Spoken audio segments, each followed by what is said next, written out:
राजा का न्याय। एक समय की बात है, एक राजा था। वह अजमेर नगर में राज करता था। वह बहुत ही बुद्धिमान और न्यायप्रिय राजा थे। वह अपने पेज से बहुत प्यार करती थी और वह हर समय अपने पेज को खुशनुमा देखना चाहती थी। वह चाहती थी कि मेरे राज्य में हर आदमी, औरत और बच्चे को दवा मिले, किसी भी व्यक्ति को किसी भी तरह का कष्ट न मिले। इसलिए सारी प्रजा उसका जय जयकार करे और उसकी प्रशंसा के डंके पीटे। एक दिन उन्होंने अपने दरबारियों से कहा, मैं यह चाहता हूँ कि मेरे राज्य के अंदर हर इंसान सुखी रहे, हर व्यक्ति को न्याय मिले। मंत्री ने कहा, यह तो महाराज आपने बहुत ही अच्छा निर्णय लिया है। हम सब आपकी बात से सहमत हैं। इसलिए राजा ने अपने महल की एक ऊंची दीवार पर एक बहुत बड़ा घंटा लटका दिया। वंशज के साथ एक बहुत मजबूत और बड़ा बांध दिया गया, जो नीचे जमीन तक लटक रही थी। राजा ने कहा, अगर हमारे राज्य में किसी भी व्यक्ति के साथ अन्याय हो रहा हो, तो वह सिर्फ इस सदस्य को सीख दे। उस व्यक्ति को सपाट जरूर दिया जाएगा। पूरे राज्य में दूर दूर तक खत्म कर दिया गया कि हर व्यक्ति राज्य में गायब हो गया। जो समस्या हो वह राजा से अपनी शिकायत करें और अपनी समस्या प्रकट करें। राज्य के पेज इस बात को सुनकर बड़ी खुशी हो रही थी। हम लोग कितने भाग्यशाली हैं कि हमें इतना अच्छा राजा मिला। सभी लोग पूछताछ में बातें कर रहे थे। कितने पुराने तक वह उस मीनार पर घंटा बजा रहा था।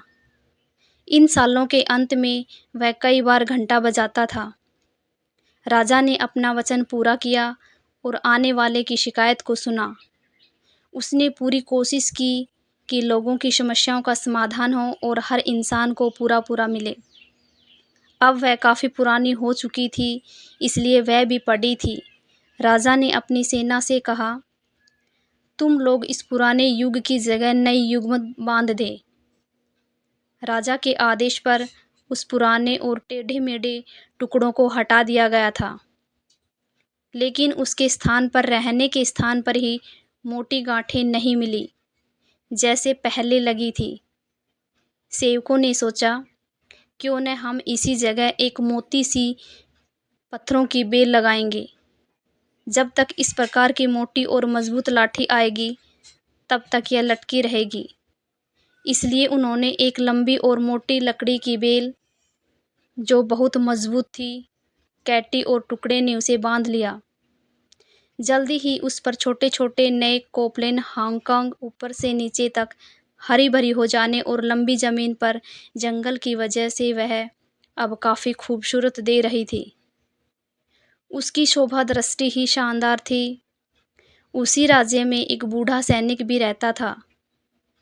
उसके पास एक घोड़ा था जो हर युद्ध में उसका साथ देता था। काफ़ी समय से वह घोड़ा उसके पास था। अब वह घोड़ा भी बूढ़ा हो गया था। वह सैनिकों को अब और अधिक समय उस घोड़े को अपने पास नहीं रखना चाहता था। अब तुम कोई काम नहीं कर रहे हो, अब तुम मेरे घर से निकल जाओ। काले घोड़े को उसने घर से बाहर निकाल दिया। मरता क्या नहीं।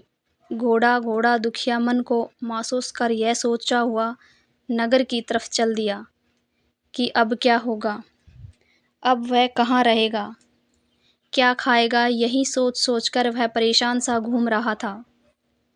सत्य घूमते वह उस मीनार के पास पहुंचा जहां घंटा टंगा हुआ करता था। पहले घोड़ों ने चारों तरफ देखा। बूढ़े हो जाने की वजह से उसकी आंखें भी धुंधली हो गई। इस प्रकार वह अंगूर की बेल भी दिखाई नहीं दे रही थी। उसे देखना काफ़ी मुश्किल था। उसने सोचा कि यह कोई महान वस्तु है, इसलिए उसने उन हरी हरी कोपलों को खाना शुरू कर दिया। जैसे जैसे खाने के लिए उसने बेल को लगाना, स्ट्रिंग वह घंटा बजाना लगा। सभी लोग भागते भागते वहां आते हैं। उनकी जगह एक दूसरे से प्लांट लगा घंटा लगाया गया था। किसी का मानना है कि किसी के साथ बहुत बड़ा अन्याय हुआ है। उन्होंने बाहर की ओर देखा, लेकिन उन पर एक भी नज़र नहीं पड़ी। अब तक राजा के सभी नौकर वहां पहुंच गए थे। उन्हें भी वहाँ कोई दिखाई नहीं दिया। वे बहुत आश्चर्यचकित हो रहे थे कि आखिरकार घंटा बजाया गया था। सभी लोग यहाँ वहाँ से भरी पूरी नज़रें देख रहे थे। उनकी नज़र एक घोड़े पर लगाई गई थी, जो उसी समय कंप्लेन खाने के लिए आगे बढ़ रही थी। कोपेल खाने वाले की वजह से पेल खानदान लगाई गई थी, जिसने घंटा बजने लगा था। अरे देखो तो, यह तो घोड़ा है। सभी जवानों ने आश्चर्य से देखते हुए एक साथ कहा, सिर्फ घोड़ा? सैनिक बोले, कितनी अजीब बात है कि घंटा घोड़ों ने बजाया था और हम लोग यहाँ पर विश्वास कर रहे थे कि न जाने पूर्वजों के साथ नृत्य हुआ है। सभी सैनिक जोर जोर से हंस रहे थे कि एक घोड़े ने सभी लोगों को हंस बना दिया। इस घोड़े को यहाँ से कहीं दूर ले जाओ और नगर से बाहर दो। राजा ने उन्हें घोड़े की इस हरकत पर गुस्सा दिलाने का आदेश दिया। रुक जाओ मंत्री जी। राजे ने अपने सभी शेयरधारकों को बाहर निकालने का आदेश दिया। लेकिन महाराज, यह घोड़ा वहाँ गया है जिस पर सभी लोगों की चिंता है। सैनिकों ने कहा, तुम लोग ऐसा बिल्कुल नहीं करोगे। राजा ने कड़े स्वर में कहा, ये यहाँ से कहीं नहीं जाएगा मंत्री जी। यह घोड़ा भी मेरा पेज है। यह बात आप कैसे कह सकते हैं कि इसे कोई परेशान नहीं हो सकता? यह आपकी कोई भी शिकायत करता यहाँ आ के, राजा ने कहा। राजा की बात सुनकर लोगों को बड़ी हो रही थी। सारे सैनिक जहाज चले गए। वह वहाँ राजा को आश्चर्य से देख रहा था। उन्हें राजा की बात बड़ी विचित्र लगी। यह घोड़ा किसका है? राजा ने पूछा। यह घोड़ा कहाँ से आया है, इस बात का रेलवे पता लगाया जाए। जैसी आज्ञा महाराज, मंत्री ने कहा और सैनिकों को राजा के आदेश का पालन करने को कहा। राजा की आज्ञा के अनुसार सभी सैनिक घोड़ों के मालिकों की तलाश में निकल पड़े और उसे बोगस सैनिकों को, जो घोड़े का मालिक था, अनैकांतिक राजा के सामने पेश किया गया। क्या यह घोड़ा गाड़ी है? राजा ने कहा, यह यहाँ क्यों घूम रहा है और वह यहाँ पर उपहार की बेल क्यों? इसे खाने के लिए क्या करें? चारा नहीं दिया।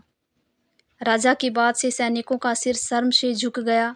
शर्म आनी चाहिए। इस बात के बारे में राजा ने कहा, इस घोड़े ने अपनी जवानी में वफादारी से बहुत बड़ी सेवा की है। अब जब यह बूढ़ा हो गया है तो इस पर जरा भी ध्यान नहीं देते हो। क्या इसके साथ यह व्यवहार ठीक है? अब तुम इस घोड़े को घर ले जाओ और इसकी अच्छी तरह से देखभाल करो। इतनी बात सुनकर वह बूढ़े सैनिक घोड़े लेकर वहाँ चला गया। लोगों ने खुशियों से तालियां बजाई और वे वाह वाह कर उठे। आशा करती हूँ कि आपको मेरी ये वीडियो पसंद आई होगी। अगर मेरी ये वीडियो आपको पसंद आई है तो मेरी वीडियो को सब्सक्राइब करें, लाइक करें और शेयर ज़रूर करें। Thank you.